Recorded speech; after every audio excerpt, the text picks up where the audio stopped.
कक्षा 10वीं हिंदी का पठन पाठन करेंगे। इसमें हम हिंदी पद्य साहित्य के इतिहास के काल विभाजन का आधुनिक काल पढ़ेंगे। इसके पहले की कक्षा में अपन ने वीर गाथा काल या आदिकाल, उसकी विशेषताएं, और फिर उसके बाद भक्ति काल, फिर रीतिकाल, रीतिकाल के कवि, उनकी रचनाएं और रीतिकाल की विशेषताएं पढ़ा। आज अपन आधुनिक काल का पठन पाठन करेंगे। आधुनिक काल को वर्तमान काल भी कहते हैं। वर्तमान काल मतलब जो आज इस समय अभी चल रहा है वह सब वर्तमान काल कहलाता है। आधुनिक हिंदी कविता का प्रारंभ संवत 1900 से माना जाता है। यह काल अनेक दृष्टियों से महत्वपूर्ण है। इस काल में हिंदी साहित्य का चहुमुखी विकास हुआ। यह काल हिंदी साहित्य की अनेक प्रवृत्तियों और परिवर्तनों को लेकर उपस्थित हुआ। इस काल में धर्म, दर्शन, कला और साहित्य सभी के प्रति नए नए दृष्टिकोण का आविर्भाव हुआ। आधुनिक हिंदी कविता के विकास क्रम को अनेक विद्वानों ने विभिन्न प्रकार से वर्गीकृत किया गया, जिसको निम्नानुसार है। पहला, भारतेंदु युग सन 1850 से लेकर 1900 तक। दूसरा, द्विवेदी युग सन 1900 से लेकर 1920 तक। फिर आता है छायावादी युग। छायावादी युग सन 1920 से 1936 तक। फिर प्रगतिवादी युग सन 1936 से 1943 तक। प्रयोगवादी युग सन 1943 से 1950 तक। फिर नई कविता सन 1950 से आज तक। बच्चों, अब अपन पढ़ेंगे भारतेंदु युग। भारतेंदु युग आधुनिक को हिंदी साहित्य का प्रवेश द्वार माना जाता है। इस युग के कवियों में नवीन के प्रति मतलब नएपन के प्रति मोह के साथ ही प्राचीन के प्रति आग्रह भी था। भारतेंदु युग नव जागरण का युग है। इसमें नई सामाजिक चेतना उभर कर आई। भारतेंदु युग में देशभक्ति, राजभक्ति और तत्कालीन राजनीति का अभिन्न अंग था, जिसका स्पष्ट प्रभाव इस युग के कवियों में देखा जा सकता है। भारतेंदु काल में कविता के क्षेत्र में ब्रज भाषा का प्रयोग एवं गद्य के क्षेत्र में खड़ी बोली का भरपूर प्रयोग किया गया। खड़ी बोली का विकास इस युग की महत्वपूर्ण घटना है। इस युग में पत्रकारिता, उपन्यास, कहानी, नाटक, आलोचना, निबंध आदि अनेक गद्य विधाओं का विकास हुआ, जिसका माध्यम खड़ी बोली है। इस युग में प्रत्येक लेखक किसी न किसी पत्रिका का संपादन करता था। भारतेंदु युग में जिन साहित्यिक रूपों और प्रवृत्तियों का बीज बोया गया था, वह द्विवेदी युग में खूब फला फूला। अब भारतेंदु युग के काव्य की विशेषताएं। पहला है राष्ट्रीयता की भावना। इस युग में कवियों ने देश प्रेम की रचनाओं के माध्यम से जनमानस में राष्ट्रीयता की भावना का बीजारोपण किया। फिर सामाजिक चेतना का विकास। इस काल का काव्य सामाजिक चेतना का काव्य है। इस युग के कवियों ने समाज में व्याप्त अंधविश्वास और सामाजिक रूढ़ियों को दूर करने हेतु विभिन्न प्रकार की कविताएं लिखी। तीसरा है हास्य व्यंग्य। हास्य व्यंग्य शैली को माध्यम बनाकर पश्चिमी सभ्यता, विदेशी शासन तथा सामाजिक अंधविश्वासों पर करारे व्यंग्य प्रहार किए गए। चौथा, अंग्रेजी शिक्षा का विरोध।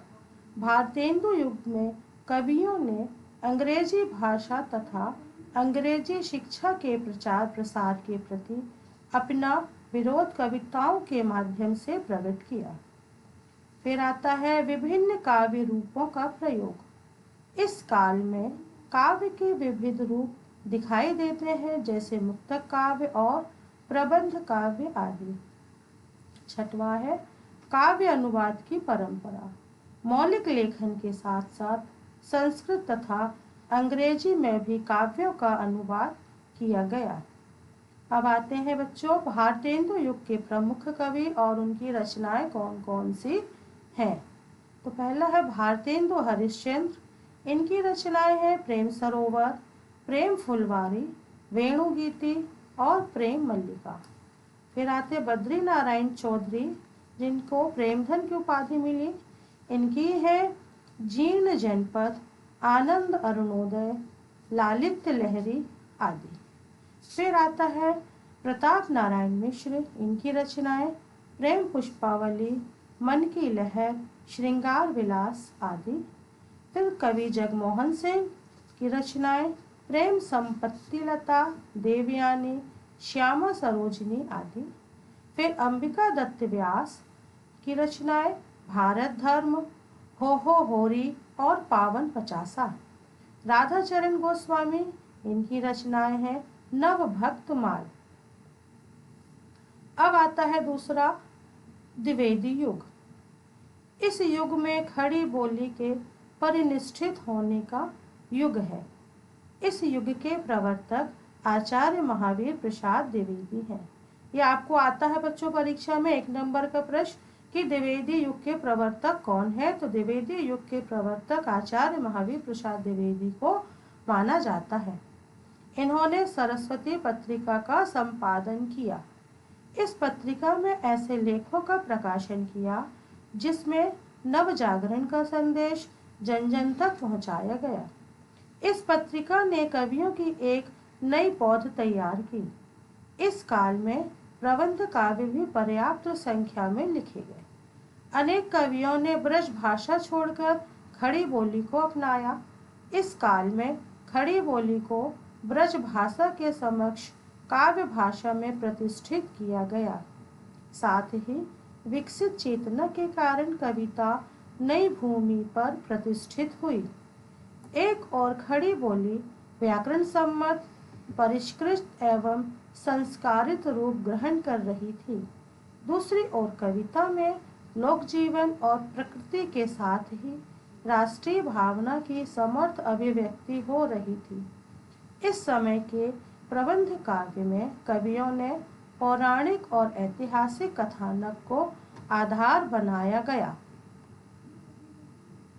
अब आते हैं द्विवेदी युग में कविताओं की विशेषताएं। पहला देशभक्ति। द्विवेदी युग में देशभक्ति को बहुत बड़ा आधार मिला। इस काल में देशभक्ति विषय पर लघु एवं दीर्घ कविताएं लिखी गई। दूसरा अंधविश्वासों तथा रूढ़ियों का विरोध। इस काल की कविताओं में सामाजिक अंधविश्वासों और रूढ़ियों पर तीखे प्रहार किए गए। तीसरा आता है वर्णन प्रधान कविताएं। वर्णन प्रधान इस युग की कविताओं की विशेषता है। चौथा मानव प्रेम। द्विवेदी युग की कविताओं में मानव मात्र के प्रति प्रेम की भावना विशेष रूप से मिलती है। फिर आता है पांचवा प्रकृति चित्रण। इस युग के कवियों ने प्रकृति को अत्यंत रमणीय चित्र खींचे हैं। प्रकृति का स्वतंत्र रूप से मनोहारी चित्रण किया गया। छठवां खड़ी बोली का परिनिष्ठित रूप। इस युग की सबसे महत्वपूर्ण विशेषता है खड़ी बोली में काव्य रचना। खड़ी बोली हिंदी को सरल, सुबोध तथा व्याकरण सम्मत परिनिष्ठित रूप प्रदान करती है। फिर है द्विवेदी युग के प्रमुख कवि और उनकी रचनाएं।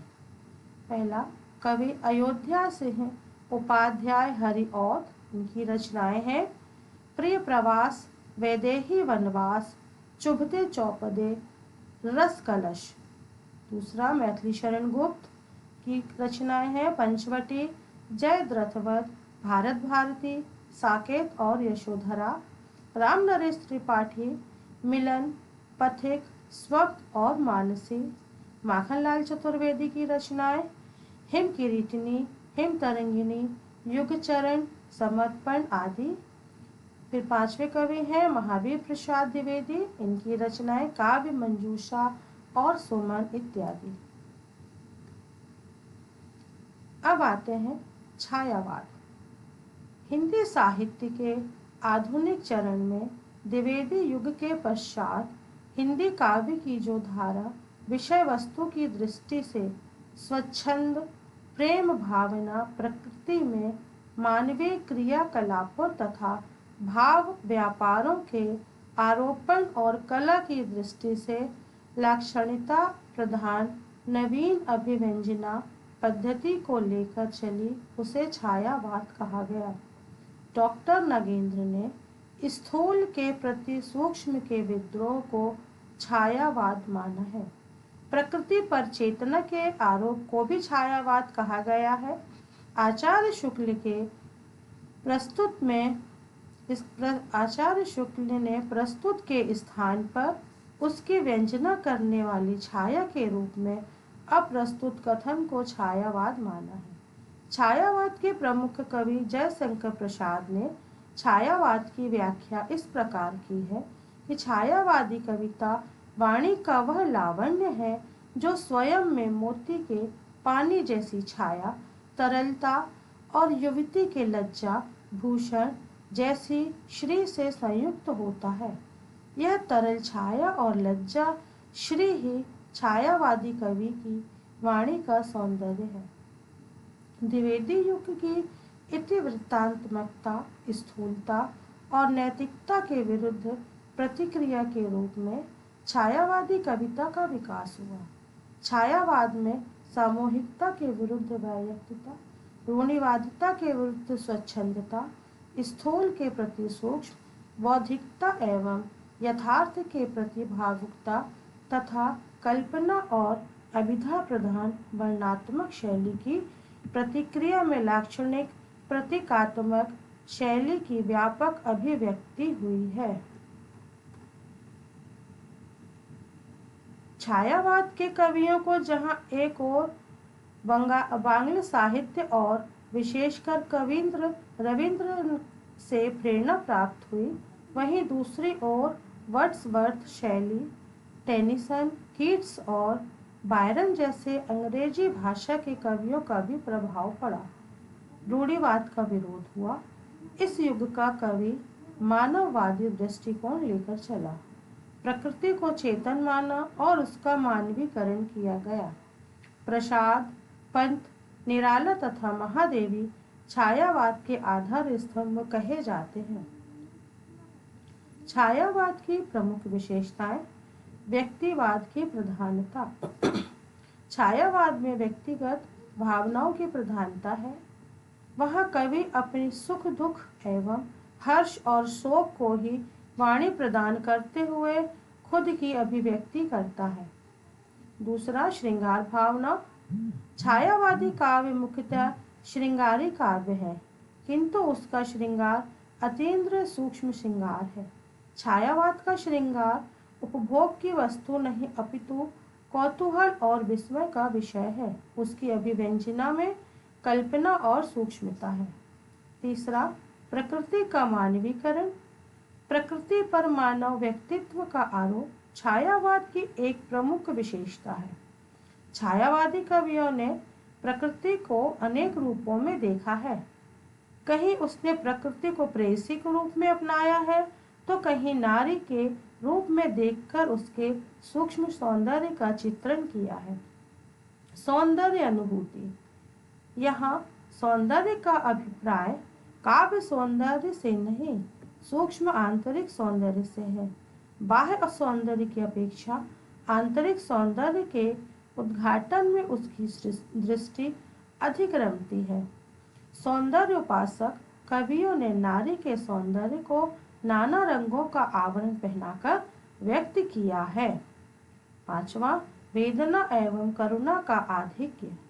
हृदयगत भावों की अभिव्यक्ति की अपूर्णता, अभिलाषाओं की विफलता, सौंदर्य की नश्वरता, प्रेयसी की निष्ठुरता, मानवीय दुर्बलताओं के प्रति संवेदनशीलता, प्रकृति की रहस्यता आदि अनेक कारणों से छायावादी कवि के काव्य में वेदना और करुणा की अधिकता पाई जाती है।